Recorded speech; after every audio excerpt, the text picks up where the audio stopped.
Nós estamos, desde a semana passada, desde o culto anterior, estudando as 7 cartas do Apocalipse. Na mensagem anterior, nós estudamos sobre o Cristo glorificado no meio das igrejas. E ali nós vimos várias características de Jesus e percebemos, ou iremos perceber nas mensagens a partir de hoje, que essas mensagens elas estão ligadas, cada característica dessa está ligada a uma igreja. Hoje iremos ver a primeira característica de Jesus, ou uma das características de Jesus que estão ligadas à igreja. E vamos ver hoje a primeira igreja, que é a igreja de Éfeso. A igreja de Éfeso, não basta defender a fé, é o tema da mensagem de hoje. Igreja de Éfeso, não basta defender a fé. Quero convidar todos a abrirem suas Bíblias no livro de Apocalipse, livro, carta, porque ele tem 3 gêneros literários. Ele é uma profecia, ele é uma revelação e é uma carta. Mas vou chamar de livro aqui, ou escrito, vou chamar de escrito aqui. Apocalipse capítulo 2, versículos de 1 a 7. Apocalipse capítulo 2, versículos de 1 a 7. Apocalipse 2, de 1 a 7. Amém? Eu vou ler aqui para nós sermos mais dinâmicos. Apocalipse 2, versículos de 1 a 7, na tradução Almeida Revista e Atualizada. Diz assim, versículo 1. Ao anjo da igreja em Éfeso escreve: estas coisas diz aquele que conserva na mão direita as 7 estrelas e que anda no meio dos 7 candeeiros de ouro. Versículo 2. Conheço as tuas obras, tanto o teu labor quanto a tua perseverança, e que não podes suportar homens maus, e que pusestes à prova os que a si mesmos se declaram apóstolos, e não são, e os achastes mentirosos. E tens perseverança e suportastes provas por causa do meu nome, e não te deixastes esmorecer. Versículo 4. Tenho, porém, contra ti que abandonastes o teu primeiro amor. Lembra-te, pois, de onde caístes, arrepende-te e volta à prática das primeiras obras. E se não, venho a ti e moverei do seu lugar o teu candeeiro, caso não te arrependas. Tens, contudo, a teu favor que odeias as obras dos nicolaítas, as quais eu também odeio. Versículo 7. Quem tem ouvidos, ouça o que o Espírito diz às igrejas. Ao vencedor, dar-lhe-ei que se alimente da árvore da vida, a que se encontra no paraíso de Deus. Oremos ao nosso Senhor, oremos ao nosso Deus. Pai Santo, aqui nos encontramos, ó Deus, diante de Ti. Diante, ó Deus, da Tua igreja reunida aqui neste prédio, bem como, Senhor Deus, de pessoas que estão nos assistindo, ó Deus, por meio tanto do YouTube quanto do Instagram.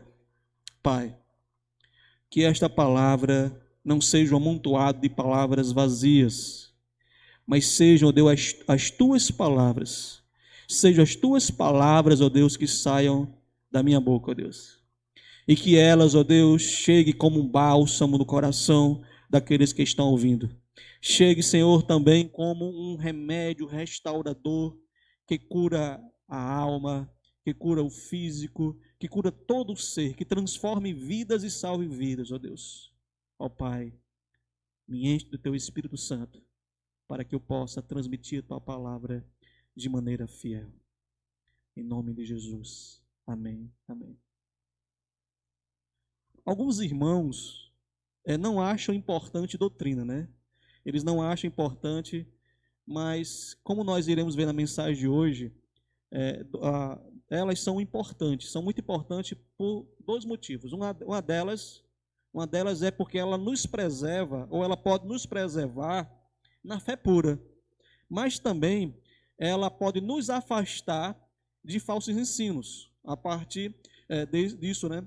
Eu me lembro que quando eu já contei isso aos irmãos, pelo menos eu creio que alguns lembram, quando eu fazia seminário, o meu professor de História da Igreja, ele falava de que a necessidade de nós conhecermos a verdade, porque a partir do momento que nós conhecemos a verdade, quando aparece algo errado, algo falso, nós conseguimos identificar.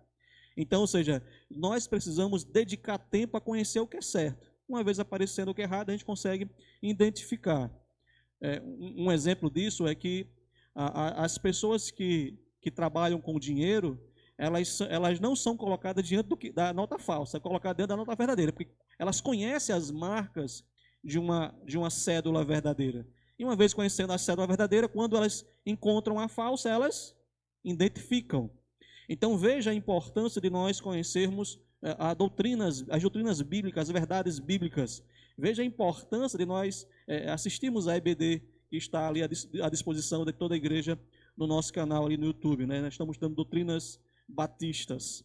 Mas outros irmãos, por outro lado, outros irmãos, eles são ferrenhos defensores da fé.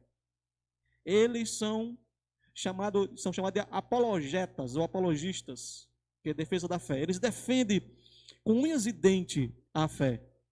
Mas sabe qual é o problema de muitos desses irmãos que gostam de defender a fé?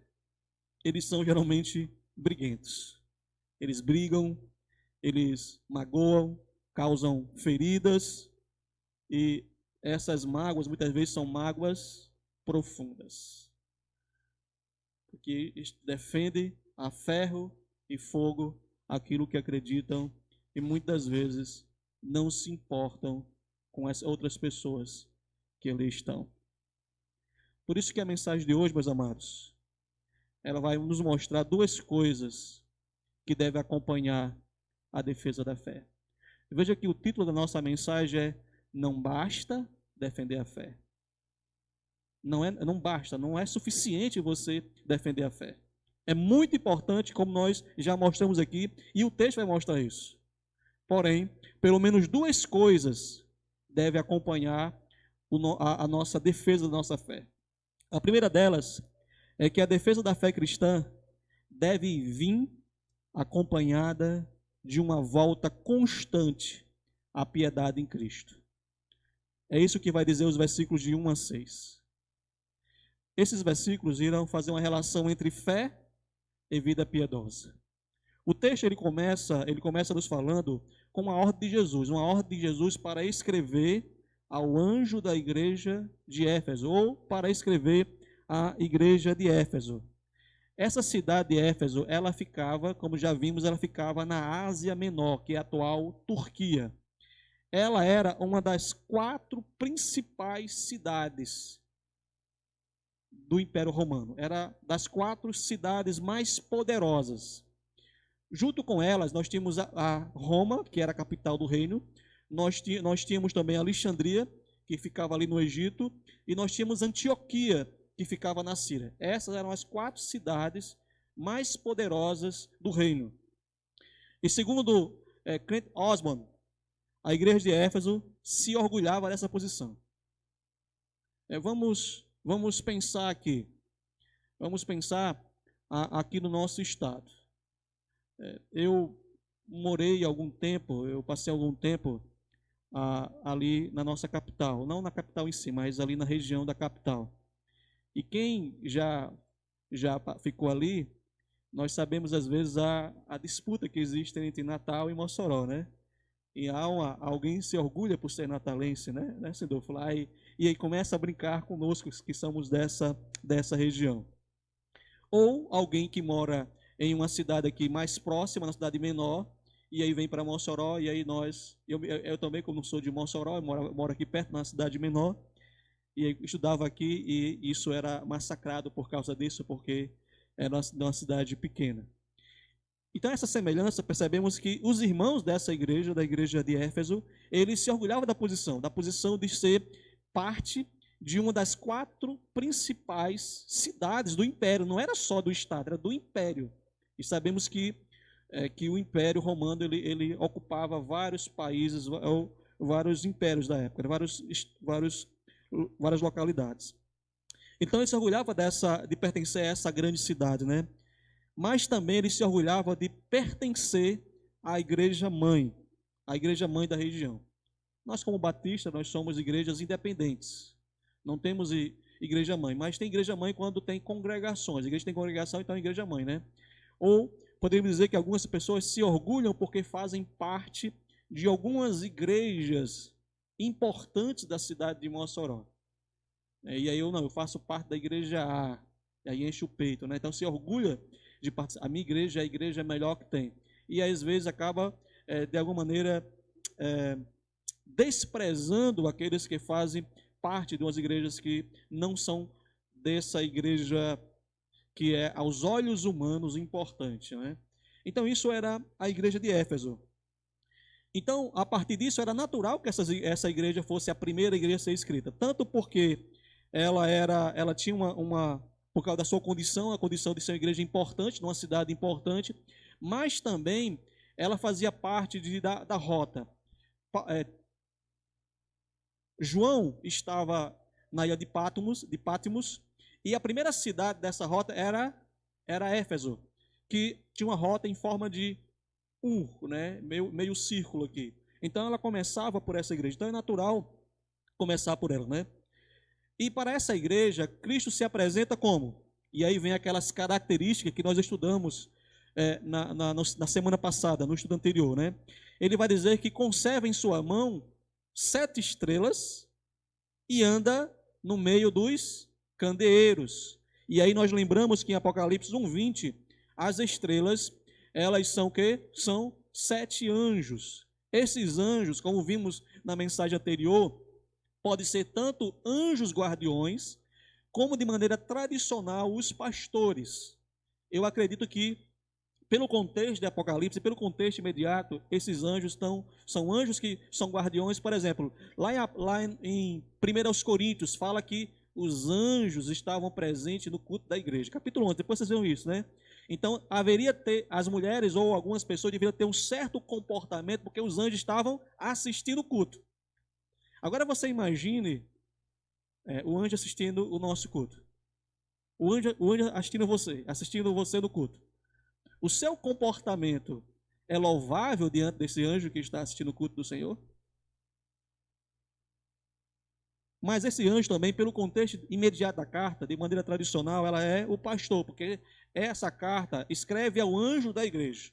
Então, ao líder da igreja. Então, anjos guardiões que estão ali presentes, que de alguma maneira representa também esses pastores. E os 7 candeeiros representam as 7 igrejas que nós já vimos na mensagem anterior, que não apenas aquelas 7 igrejas históricas, mas também a toda igreja do Senhor. Tem na mão direita, né, e a mão direita é símbolo de controle e de autoridade. E anda no meio das igrejas, está andando no meio, é um símbolo de vigilância e também de disciplina. Que nós iremos ver essas 2 coisas aqui, iremos ver essas 3 coisas. Iremos ver a autoridade de Jesus no meio da igreja, iremos ver Cristo sendo vigilante, ele olhando, ele velando a igreja, prestando atenção. Imagina isso, se nós temos que ficar preocupados com os anjos que estão vigiando, agora o texto está dizendo que o próprio Cristo está no meio da igreja, está de olho na sua igreja, de olho nos irmãos da igreja. Então ele está atento aos nossos comportamentos, não somente no culto, mas no nosso dia a dia, porque nós temos 2 cultos. Nós temos o culto coletivo, que é esse aqui, que estamos reunidos aqui, e temos o culto individual. Um não exclui o outro. Se o seu culto individual está bem, você vai se alegrar em estar no culto coletivo. E você vai dizer, semelhante a Davi, alegrei-me quando me disseram, vamos à casa do Senhor. Então você vai ter a alegria de estar na casa do Senhor, porque o culto individual, a sua devoção individual está bem. Agora, se a sua devoção individual não está bem, então você vai ter dificuldade de estar reunido com os irmãos na igreja, no culto presencial. Então, Deus, Cristo, ele está vigiando, ele conhece isso. Mas também, nesse ato de vigiar, ele também está para disciplinar, como nós veremos mais adiante na mensagem. Então, Cristo, ele é visto, ele é apresentado como alguém que tem essa autoridade, que está no controle da igreja e está vigiando. E como é que Cristo tem esse controle? Como é que Cristo exerce essa vigilância sobre a igreja? Olha aqui o que vai nos mostrar no versículo 2. Ele diz: eu conheço as suas obras. E esse conhecer aqui é um conhecimento completo, absoluto, perfeito. Nada nós podemos esconder dele. Tanto o nosso culto coletivo, quanto o nosso culto individual, no nosso dia a dia. Nada nós podemos esconder de Deus. Há um hino ou um texto, não estou lembrado bem agora, que diz assim: o que você está fazendo quando ninguém vê? Claro que é impossível alguém não estar vendo, porque o Senhor, ele tem conhecimento nosso de maneira perfeita. Enquanto estou pregando como pastor dessa igreja, como anjo desta igreja, eu não conheço, graças a Deus, o pensamento de vocês. Eu posso até perceber algumas reações, porque quem está aqui à frente consegue perceber algumas reações. Reação de estar gostando, reação de não estar gostando, está chato esse negócio aí. Então nós conseguimos perceber as reações faciais de cada pessoa que está aqui. Mas Cristo conhece de maneira perfeita. Ele não conhece apenas o comportamento externo de cada um de nós. Ele conhece até mesmo os nossos pensamentos, tanto dentro do culto coletivo quanto no dia a dia. Mas que obras são essas? Quando nós estudamos essa palavra no Apocalipse, ou estudamos de maneira geral no Antigo Testamento, percebemos que o sentido aqui é de caminhada espiritual. E no contexto, nós iremos ver dois tipos de obras que é destacadas desse texto: o trabalho e a perseverança. E aquilo que está no nosso título é enfatizado nesse texto, a partir do versículo 2, o trabalho da defesa da fé. Veja como esse trabalho é enfatizado aqui. A defesa da fé que a igreja de Éfeso estava fazendo, ou que durante a história muitos cristãos e muitas igrejas estão fazendo. Se você for fazer uma pesquisa tanto no Google quanto no YouTube, você vai ver blogs e também canais de defesa da fé. Tem lá apologética, então você vai ver vários canais, alguns bons, outros não tão bons assim, mas você vai ver vários canais e alguns até sem piedade também. E veja que nessa defesa da fé, o texto vai dizer que a igreja de Éfeso não suportou os falsos mestres. Parece uma linguagem dura, né? Mas ele ali, essa igreja, ela começou a analisar os falsos mestres ali, que é chamado de apóstolos. Eu quero abrir aqui um parênteses, mas bem dentro do texto ainda. Quando pensamos em apóstolos, nós pensamos nos 12, Paulo, Barnabé e mais alguns, que era um grupo especial que tinha autoridade dada diretamente por Deus. Esse tipo de apóstolos não existe mais, que de alguma maneira eles lideravam a Bíblia. Nós temos a autoridade apostólica aqui, no Novo Testamento. Então, algumas pessoas que se dizem apóstolo hoje, como se dizia apóstolo a igreja de Éfeso, eram falsos apóstolos. Não há mais apóstolos hoje. Não existe mais apóstolo, porque apóstolos eles tinham autoridade dada diretamente por Deus. Eles eram testemunhas da ressurreição de Cristo. E uma vez que eles morreram, não há mais nenhuma testemunha ocular de Jesus. Não há. O próprio Paulo, ele viu o próprio Cristo. Ele não teve uma visão, mas ele viu o próprio Cristo ali glorificado. Então, qualquer pessoa que atribui ser apóstolo, ele está indo contrário às Escrituras Sagradas. Já começamos aqui a falar sobre defesa da fé. A importância de conhecer doutrinas bíblicas. Porque às vezes nós frequentamos, alguns irmãos inocentemente frequentam igrejas de apóstolos, de apóstolas. Escutam programas de apóstolos, de apóstolas. Mas biblicamente não são apóstolos verdadeiros. Um outro sentido de apóstolo, esse é mais geral, é de missionário, mensageiros, representantes do Senhor. Pessoas que saem para representar a igreja. Aí esse sentido existe porque nós temos missionários hoje. E nós usamos o nome missionário para não confundir, porque aqueles apóstolos tinham autoridade diretamente de Cristo. E o missionário ele tem autoridade para evangelizar. E essa igreja não suportou. Como assim? Como é que ela não suportou? Ela identificou que essas pessoas eram maus. Eles tinham um comportamento contrário às Escrituras. A palavra mal aqui traz a ideia de mal moral e espiritual. Não era alguém que tinha uma vida espiritual e nem alguém que tinha um comportamento conforme as Escrituras. Como é que eles fizeram isso? Eles colocaram à prova. Eles fizeram a ideia aqui que eles passaram a verificar a validade das declarações dessas pessoas. Eles colocaram ali o que eles pregavam, o que eles diziam, e aí eles foram à semelhança dos bereanos, capítulo 17 de Atos. Espera aí, pregavam, olhou na Bíblia, tá certo, não está, espera aí, tem alguma coisa aqui. Eu quero fazer uma aplicação antes do momento aqui, que não é o momento da aplicação, mas eu quero chamar a atenção aqui, é que quando nós fomos confrontados com as Escrituras em um ensino, principalmente quando esse ensino da Bíblia, quando eu como pastor, por exemplo, alguém outra pessoa está pregando a Bíblia, e esse ensinamento bíblico bate diretamente com um tipo de pensamento que nós temos, ou um tipo de comportamento que nós temos, a nossa reação humana natural é o quê? É rejeitarmos imediatamente. Mas biblicamente esse não é o comportamento correto de nós termos, de fazermos. Não podemos deixar que as nossas emoções nos dominem. O que devemos fazer? Pôr à prova, examinar, ir para as Escrituras.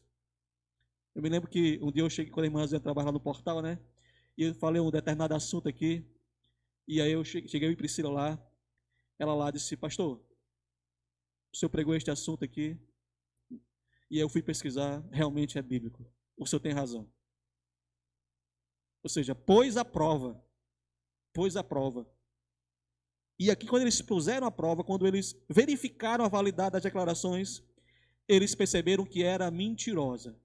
Ou seja, não estava conforme o ensinamento bíblico, conforme as Escrituras. E aí, meus queridos, eles viram que não estava de acordo com as Escrituras do Antigo Testamento e não estava de acordo com a tradição dos apóstolos, porque aqui praticamente todos os livros do Novo Testamento já estavam escritos. Inclusive a própria carta de Paulo à igreja de Éfeso, que aí talvez seja uma carta que era circular, que estava ali escrita para várias pessoas. Poucas cartas talvez não tivesse escrito, talvez as cartas de 1 João, 2 João, 3 João e o Evangelho de João e Apocalipse. Talvez esses livros eram os únicos livros que não estavam escritos quando o Apocalipse foi escrito. Ou recentemente estava escrito, porque foi escrito ali na mesma época. Além deles trabalharem em defesa da fé, eles tiveram uma perseverança paciente diante das dificuldades. Ora, eles estavam enfrentando falsos mestres. E aí, ao enfrentar falsos mestres, eles com certeza tiveram que perseverar. A palavra perseverar, a palavra grega que é usada aqui, a ideia de permanecer firme sobre, ou seja, permanecer firme debaixo de provações, de momentos difíceis. Então não foi fácil. Não foi fácil o pastor daquela igreja, os líderes daquela igreja, os irmãos maduros daquela igreja, dentro dessa situação. Foram momentos difíceis, mas essa igreja permaneceu firme, ou pelo menos a maioria permaneceu firme em sua fé em Cristo. Porém, meus amados, apesar desse elogio, agora Cristo começa a fazer uma advertência para essa igreja. O versículo 4 vai dizer que eu, porém, tenho contra ti Lembra que nós falamos agora há pouco que Cristo estava andando no meio da igreja e a ideia de vigilância e também de disciplina? As duas ideias estão aqui. Ao ele andar no meio das igrejas e andar entre a igreja de Éfeso, ele encontrou um problema nessa igreja. Essa igreja era ortodoxa, ou seja, ela era pura doutrinariamente. Ela era correta na doutrina. Ela defendeu com sangue toda a garra a doutrina. Mas ela não tinha ortopraxia. Que palavra feia é essa? Ela não tinha um bom comportamento. Ela estava correta na doutrina, mas o seu comportamento, o seu costume, a sua prática não estava correta. Que prática era essa? Perdeu o primeiro amor. Parece que Deus ele está conduzindo a nossa igreja a voltarmos a esse assunto. Porque o primeiro amor, na Bíblia, você pode ler, especialmente o Novo Testamento, você vai perceber que não tem como.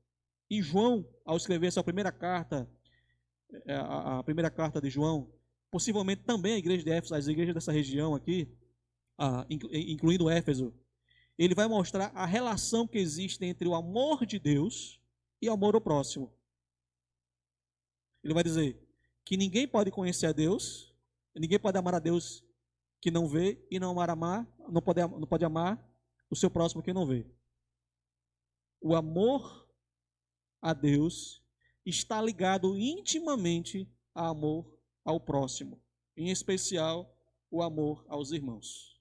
Não tem como separar. Não tem como eu dizer, eu amo a Deus, mas não quero saber dos irmãos da igreja.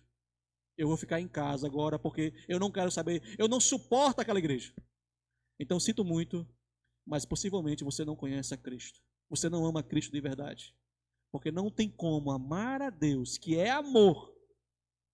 Não tem como você conhecer a Deus e você alimentar um desprezo por outros. Não tem como. Era exatamente isso que estava acontecendo aqui na igreja de Éfeso. Eles brigaram tanto para preservar a doutrina correta que esqueceram de cultivar um momento de devoção com Deus e de cultivar um relacionamento amoroso, uma koinonia, uma comunhão uns com os outros. Isso foi destruído naquela igreja. Uma igreja que era firme na doutrina, mas era péssima no relacionamento com Deus e péssima no relacionamento com o próximo. Defendeu a obra de Deus de maneira incrível, ao ponto de Deus elogiá-la, mas agora está sendo reprovada, porque estava pecando nas suas relações com Deus e nas relações com os seus próximos. Cristo dá uma má notícia, dá uma advertência, mas imediatamente ele volta a elogiar aquela igreja. Ele vai dizer que aquela igreja, aí ele vai falar agora, odiou as obras dos Nicolaítas. Veja que Deus está reprovando a falta de amor para com ele e para com as pessoas. Agora ele está aprovando, ele vai usar a palavra forte aqui, ódio, em relação a ações. Em outras palavras, ele está dizendo, olha, ame profundamente a Deus e as pessoas, mas rejeite profundamente qualquer prática que contrarie a palavra de Deus, que contraria a vontade de Deus. Então eles não odeiam esse grupo chamado Nicolaítas, mas eles odeiam profundamente as ações desses Nicolaítas. Inclusive o texto vai dizer que o próprio Cristo odiava isso.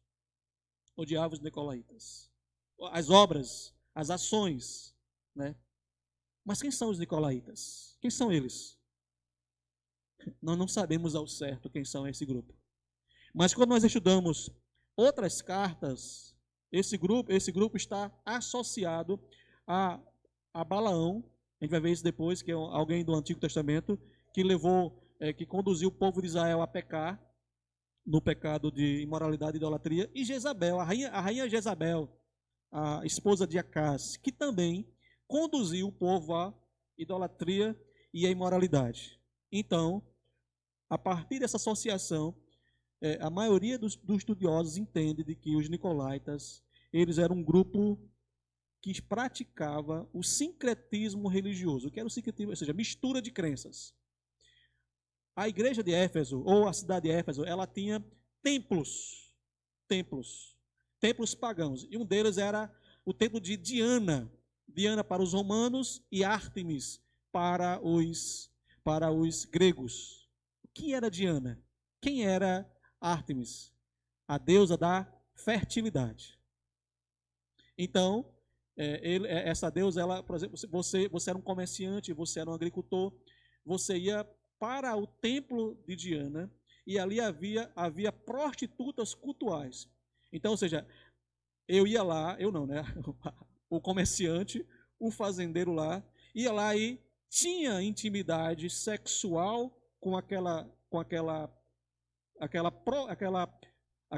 sacerdotisa prostituta e oferecia o sêmen dele à deusa Diana ou Ártemis. Essa prática ela está de maneira escondida ou maneira assim superficial, a gente só conhecendo a história para saber, ela está registrada na carta de 1 Coríntios, quando Paulo vai dizer assim: não una o seu corpo a uma prostituta, porque vós sois templo do Espírito Santo. Mas assim como a cidade de Corinto, a cidade de Éfeso, os irmãos estavam misturando esses cultos. E também, a cidade de Éfeso havia um templo do culto ao imperador. E também, ou seja, aí para você fazer parte, para você ser comerciante, tinha a associação dos comerciantes. Esses comerciantes tinham o seu padroeiro.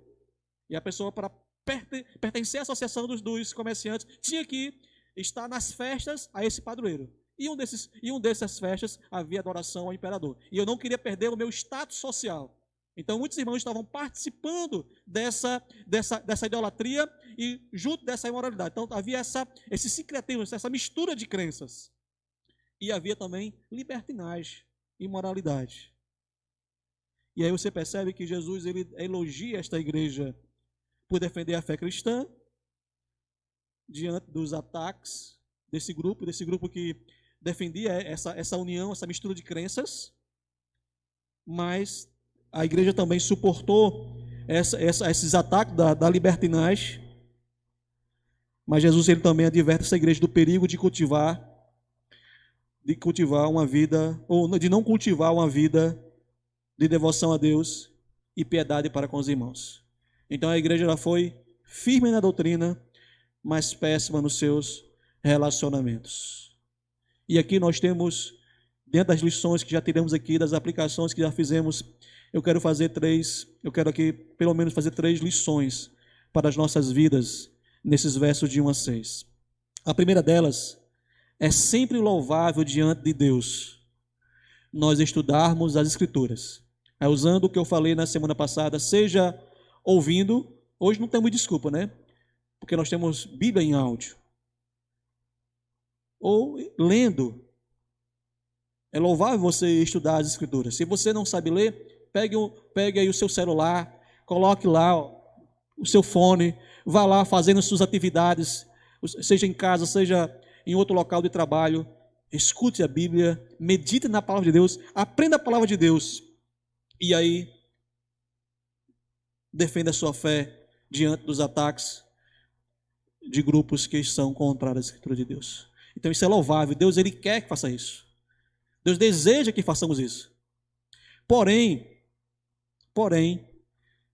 ser um defensor da fé não é suficiente. Não basta defender a nossa fé. Não basta você saber o que é certo. Não basta saber que a Trindade é uma doutrina importante da fé cristã. Não basta você entender que nós somos salvos unicamente pela graça e pela graça somente, ou seja, que nós dependemos unicamente de Cristo para sermos salvos. Não basta isso. Nós precisamos cultivar um amor profundo com Deus. E este amor profundo com Deus deve ser refletido nos relacionamentos que temos uns com os outros. Não tem como você deve cultivar esse relacionamento com Deus tão profundo que isso seja refletido no relacionamento que você tem com outras pessoas. E aí, se você faz parte da liderança da unidade, se você faz parte da liderança da igreja, se você faz parte da igreja como um todo, e você tem certeza que algo é certo, defenda esse algo certo com unhas e dentes. Mas que essa defesa não tire o seu amor, a sua devoção com Deus e a sua relação com o seu próximo. Não deixe que o mal domine o seu coração, mas se volte para Deus. Se volte. Uma coisa não exclui a outra. A igreja de Éfeso estava profundamente magoada, defendeu profundamente a doutrina, mas esqueceu dos relacionamentos. A segunda coisa que precisamos aprender aqui é que precisamos nos manter firme no nosso culto ao Senhor. Temos que vigiar contra a idolatria em suas várias facetas. Idolatria, meus irmãos, não é simplesmente um objeto físico que colocamos no altar. Um objeto, ele pode ser simplesmente um objeto. Se eu colocasse aqui o objeto aqui de uma vaca, se você chegasse na minha casa e tivesse o objeto de uma vaca, vocês iam ver apenas como objeto, né? Mas se nós morássemos em países que adoram a vaca, aí seria um objeto de idolatria. Então a idolatria está associada à adoração ou à veneração.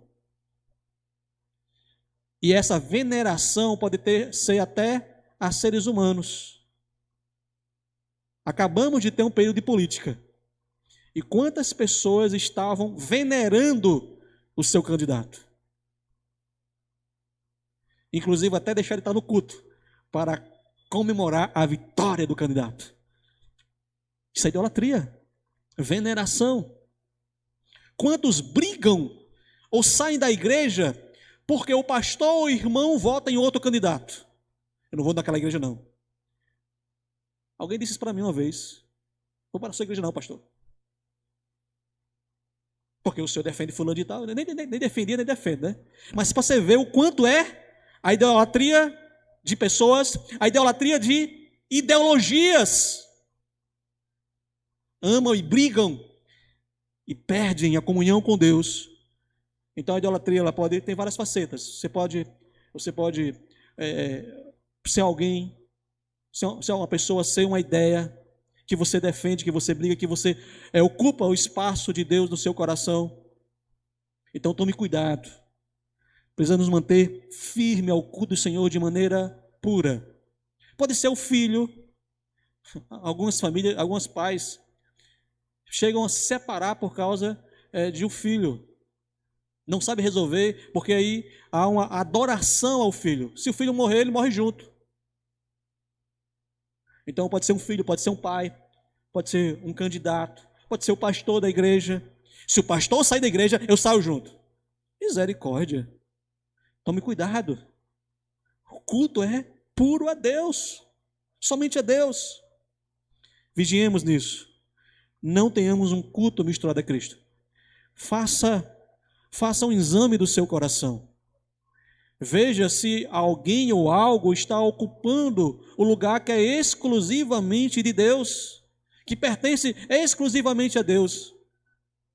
Peça perdão a Deus. Tire esse ídolo. Às vezes a pessoa nem sabe que é um ídolo, né? A outra pessoa nem sabe. Tire esse ídolo do seu coração e adore somente a Deus. Ame profundamente aquela pessoa, mas não ao ponto dela disputar o lugar de Deus do seu coração. Não faça isso. Ou aquela coisa, né? Aquele seu sonho. Também tenha cuidado com a sutileza da libertinagem. Ela vem, muitas vezes, disfarçada como algo bom. Percebeu já? Pastor, isso é muito bom. Mas como é bom se distancia você de Deus? Como é que isso é bom? Como é bom se rouba o tempo de Deus na sua vida. Como é que isso é bom? Algo pode ser bom, mas como ele está roubando o meu lugar, o lugar do coração de Deus na minha vida, esse algo pode ser ruim. Veja que libertinagem aqui não está ligada somente à imoralidade. Mas a ideia aqui é que eu não coloquei a palavra aqui que é antinominismo, que é a ideia de literalmente contra a lei, ou seja, contra a vontade de Deus. É quando a sua vida ela começa a agir contra a vontade de Deus. Então, tomem cuidado, ela é sutil. Ela vem em nome de defesas bonitas. Só que por trás disso vem a desobediência a Deus. Por exemplo, nós aprendemos na escola o aborto, a ideologia do aborto. A proteção da mulher diante do aborto da mulher. Só que você está esquecendo de que Deus, Ele está dizendo, de que a vida é preciosa para Ele. De que aquela criança que está no ventre ali, que não tem culpa do que aconteceu com aquela mulher, também é uma vida. E que se for necessário, se tiver condições de salvar aquela criança daquele ventre e cuidar daquela mãe, faça os dois. A única forma, a única maneira em que deveria optar não é entre a morte, mas entre duas vidas. A vida da mãe está em risco e a vida da criança. Se eu tentar salvar a criança no ventre, eu vou perder a mãe. Essa é a única maneira. Mas nós, em nome da sutileza que somos colocados, colocado de uma maneira bonita, e a gente às vezes leva para o lado emocional, não pega de maneira racional, aí defendemos o aborto. A perda de uma criança no ventre, sem entender que ali é uma vida, de que aquela criança não tem culpa daquele acontecimento ali. Eu estou aqui, poderia entrar mais, só para vocês entenderem como a libertinagem ela é sutil e vem disfarçada de algo bom.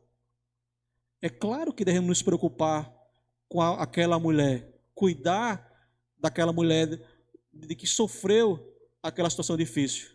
E a criança também. E a criança também. Precisamos ter cuidado, porque a semelhança da idolatria, a libertinagem também destrói as nossas vidas e nos divide também, grupos brigando.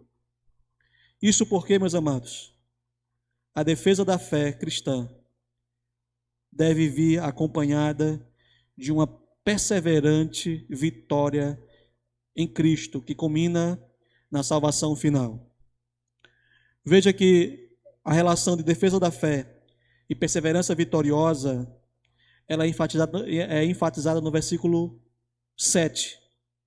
E nesse versículo nós temos um convite, nós temos um desafio ou uma promessa.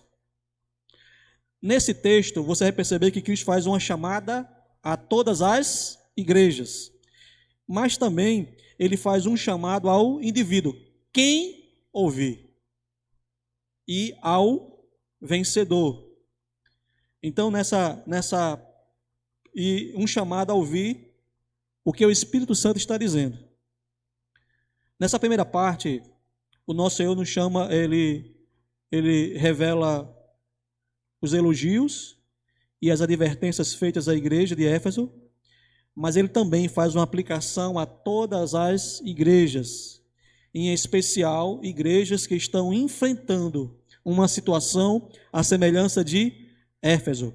Não importa se foi naquela época, se é na época de hoje, não importa se está aqui em Mossoró, se está lá na Índia, se está na China, se está em Israel, nos Estados Unidos, não importa a época ou o lugar, não importa a cultura, é para toda a igreja. Onde tiver a igreja do Senhor, essa advertência também, tem essa aplicação para essa igreja. E também para cada crente. Cada crente deve ficar atento ao que o Espírito Santo está falando, tanto a respeito dos elogios, quanto também acerca da advertência. E aí nós também percebemos que é feito um desafio e uma promessa a cada crente e também a todas as igrejas. Como eu falei, quem e ao vencedor. Ele tem aqui tanto um chamado geral, como também um chamado e um desafio individual. Cada crente deve estar atento à voz do Espírito Santo. Mas não é a voz ao léu. É a voz do Espírito Santo por meio das Escrituras. Por meio das Escrituras.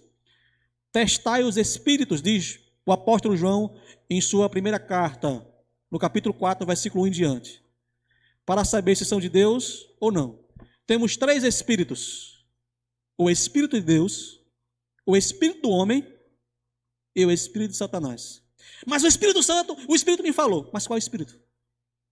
Muitas vezes é o nosso coração, é a nossa vontade, é os nossos desejos que falou, e não foi o Espírito Santo. Outras vezes foi o espírito maligno. Então nós temos que estar atento que Espírito está falando. E o Espírito Santo sempre fala conforme as Escrituras Sagradas. Sempre. Quer saber se esse Espírito é de Deus ou não? Veja o que está escrito na Escritura. Se contrariar a Bíblia, não foi o Espírito Santo. Ou foi o seu Espírito, ou foi um espírito maligno que estava falando no seu coração. Mas jamais a voz do Espírito Santo de Deus. O Espírito Santo não contraria as Escrituras. Não contraria. Porque ele é autor das Escrituras Sagradas. E é nela que nós conseguimos distinguir, diferenciar que Espírito é. Então, sinto muito. Se a voz que você está falando, que está falando no seu coração, ela está contrariando as Escrituras, sinto muito. Você pode chamar de Espírito Santo, mas não é o Espírito Santo. Não é. Porque a forma de sabermos é que se é ou não a voz do Espírito Santo é por meio das Escrituras. E essa voz, ela desafia o crente de cada igreja a ser vencedor. Mas vencedor de quê? Vencer o quê? Veja que pelo contexto aqui, Cristo faz um desafio por meio do Espírito Santo àqueles que são da igreja a cultivar o primeiro amor a Deus e o próximo. Aí já percebemos qual é o desafio. E onde devemos ser vencedor? Onde devemos perseverar? Em quê? Vencedor de quê? Vencedor do não cultivo desse primeiro amor. É aí que vencemos. Porque aqueles que são identificados com a igreja de Éfeso, nota 10 na doutrina, mas péssimo no relacionamento com Deus e péssimo no relacionamento com o próximo. E é aqui que o Espírito Santo nos chama para sermos vencedores, pelo menos nessa carta. Mas a pergunta é, como é que o crente ele pode ser vencedor na sua perda do primeiro amor? Apocalipse 12, versículo 11, falando da vitória do crente sobre Satanás, vai dizer que eles venceram por causa do sangue do Cordeiro e por causa do testemunho. Então, dentro do Apocalipse, nós vencemos, o crente vence, o crente das igrejas venceu, porque eles lavaram as suas vestiduras, ou seja, lavaram o seu caráter no sangue do Cordeiro, ou seja, eles foram purificados, santificados por causa da morte sacrificial de Cristo. Então, ser vencedor no Apocalipse, não tem como você ser vencedor, segundo a ótica do Apocalipse, não só do Apocalipse, mas de toda a Bíblia, sem passar pelo sacrifício de Cristo. O próprio Jesus, no Evangelho de João, capítulo 15, versículo 5, ele vai dizer que a única forma de produzir frutos de obediência é permanecer nele. Ele vai dizer que ninguém pode fazer nada sem ele. Então, qual é a única maneira de sermos vencedor? A respeito da perda desse primeiro amor, dessa relação com Deus, dessa relação com o próximo, é se voltar para Cristo. É confiar no sacrifício de Cristo. É confiar nas obras de Cristo, ou nos méritos de Cristo. Eu não me aproximo de Deus confiando em mim mesmo, mas eu confio lavado com o sangue de Jesus. É dessa maneira que eu e você vencemos esse esfriamento, ou essa perda desse amor por Deus. Não tenho mais vontade de adorar o Senhor. Não tenho mais vontade. Só tem uma maneira. É se voltar, deixar que o sangue de Cristo lave você, purifique você. E sabe o que vai acontecer? O que vai acontecer ao você fazer isto? Uma vez sendo vencedor por meio de Cristo, o versículo 7, na parte final, vai dizer que seremos alimentados pela árvore da vida.